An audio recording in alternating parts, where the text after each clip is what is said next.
வணக்கம் மக்களே. இன்றைக்கி நம்ம அருமையான சூப்பரான ஒரு டேஸ்டான ஸ்வீட் செய்ய போகிறோம். என்னென்னா தேங்காய் பர்பி தான். வீட்டில் தேங்காய் கொஞ்சம் அதிகமாக இருந்தது, என்ன செய்யுதான்னு யோசித்தேன். சரி, பர்பி செஞ்சிடலான்னு நான் இப்போ செய்ய போகிறேன். எப்படி செய்யுதுன்னு பார்த்துடலாமா? ஒரு தேங்காய் எடுத்து இந்த மாதிரி உடச்சி எடுத்துக்கலாம். இப்போ அந்த தேங்காவை நல்லா ஸ்லைஸாக அதை எடுத்துக்கணும். அந்த ஸ்லைஸ் எடுக்கும்போது அந்த பின்னாடி இருக்கிற ப்ரௌன் கலரில் இருக்கும், அதையெல்லாம் எடுத்துட்டா பார்க்குறதுக்கு நல்லா இருக்கும். நாங்கள் தேங்காய் பர்பி நம்ம செய்யும்போது நல்லா வெள்ளையாக வரும். அதனால் அந்த தேங்காயில் பின்னாடி இருக்கிறவோடெல்லாம் எடுத்துகிட்டு சின்னதாக கட் பண்ணி மிக்ஸி ஜாரில் அரைச்சிக்கலாம்.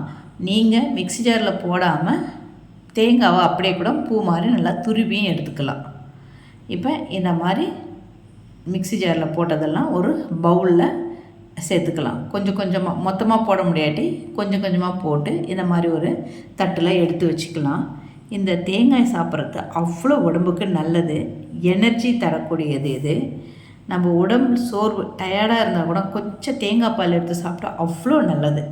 இப்போ இந்த மாதிரி எல்லாத்தையும் ரெடி பண்ணி வச்சுக்கிட்டு, இது செய்யறது ரொம்ப ரொம்ப ஈஸி, சீக்கிரமாகவும் செஞ்சிடலாம். ஒரு கடாய் எடுத்துக்கிட்டு 2 டீஸ்பூன் நெய் சேர்த்துக்கலாம். நெய் சேர்த்துட்டு அந்த தேங்காவை நம்ம துருவி வச்சுருக்கில்ல, அரைச்சி வச்சுருக்கு இல்லையா மிக்ஸி ஜாரில், அது 3 பவுல் இருந்தது. இது ஏன் நம்ம அளக்குறோன்னா அதுக்கு தகுந்த மாதிரி சர்க்கரை சேர்த்துக்கணும், அதனால தான். இப்போ 3 பவுல் இருந்தது. இதை நல்லா நெய்யில் ஃப்ரை பண்ணிக்கலாம். கருகக்கூடாது, கலரும் ரொம்ப சேஞ்ச் ஆகக்கூடாது, டேஸ்ட் வராது. அந்த மாதிரி செய்யும்போது கருகிடுச்சுனாவே எந்த ஸ்வீட்டுமே கொஞ்சம் கருகிடுச்சுன்னா டேஸ்ட் வராது. இப்போ அதை நல்லா கை விட்டு கொஞ்ச நேரம் இருந்து சிம்மில் இருந்து கலந்துக்கிட்டே இருக்கலாம். அதுக்கப்புறம் நான் 3 பவுல் இருந்தது இல்லையா தேங்காய் துரு, அதில் 1 பவுல் சர்க்கரை சேர்த்துருக்கேன். கிராம் கணக்கில் தேங்காய் துருவல் எனக்கு 200 கிராம் இருந்தது, சர்க்கரை 125 கிராம் சேர்த்துருக்கேன். சேர்த்து இது அப்படியே அந்த சர்க்கரை அந்த தேங்காய் அதிலே மெல்ட் ஆகும். இதில் இன்னும் கொஞ்சம் நல்லா குக் ஆகணும்னா இந்த நம்ம பவுலில் ஒரு 1/4 பவுல் இருக்கிற மாதிரி பால் சேர்த்துக்கலாம். பால் சேர்த்தா டேஸ்ட்டாக இருக்கும். இப்போ பால் சேர்த்து அந்த பால் சர்க்கரை தேங்காய் இதிலே நல்லா மெல்ட் ஆகி நல்லா குக் ஆகும். இது அடி பிடிக்காமல் அப்பப்போ கலந்து விட்டுக்கிட்டே இருக்கணும். ஸ்டவ் சிம்மில் வச்சுக்கோங்க. இது நல்லா கலந்து விடும்போது எல்லாம் சேர்ந்து நல்லா குக் ஆகி கொஞ்சம் கட்டியாக இருக்கிற மாதிரி ஆகும். அதுதான் கரெக்டான பதம். இது பாருங்கள், அந்த பால்லே இன்னும் குக் ஆகிட்டே இருக்குது. இன்னும் ஒரு 5 நிமிஷம் இருக்கட்டும். மினிமம் 15 நிமிஷம் ஆச்சு. இது எனக்கு செய்கிறதுக்கு 15 நிமிஷம் இருந்தது. இப்போ அதை எடுத்து பாருங்கள், கொஞ்சம் நல்லா உருண்டையாக திரண்டு வரும். இது கரெக்டான பதம். இப்போ நம்ம ஸ்டவ் ஆஃப் பண்ணிடலாம். இது ரொம்ப நேரம் குக் ஆச்சுன்னா சாப்பிடும்போது நெரன்னு இருக்கும், கடித்து சாப்பிட்டா டேஸ்ட் இருக்காது. கொஞ்சம் சாஃப்டாக இருக்கும்போதே ஸ்டவ் ஆஃப் பண்ணிவிட்டு இந்த மாதிரி ஒரு பிளேட் எடுத்து அதில் நெய் அப்ளை பண்ணிக்கலாம். ஏன்னா ஒட்டாமல் வருன்றதுக்காக.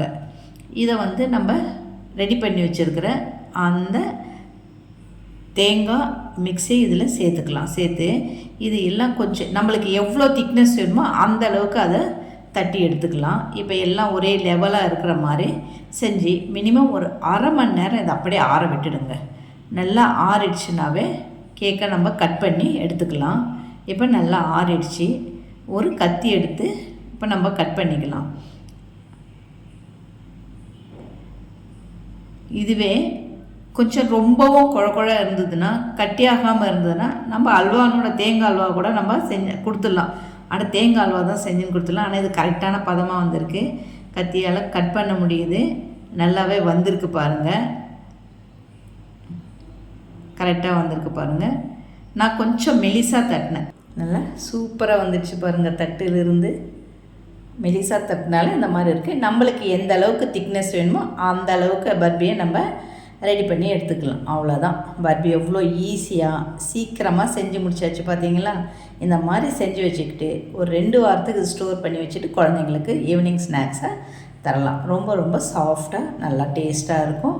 நீங்களும் இதை ஒரு வாட்டி வீட்டில் ட்ரை பண்ணி பார்த்துட்டு எப்படி வந்திருக்குன்னு மறக்காமல் கமெண்ட்டில் சொல்லுங்கள். நம்ம சேனலையும் மறக்காமல் சப்ஸ்கிரைப் பண்ணிக்கோங்க. சமையல் பண்ணுங்கள்.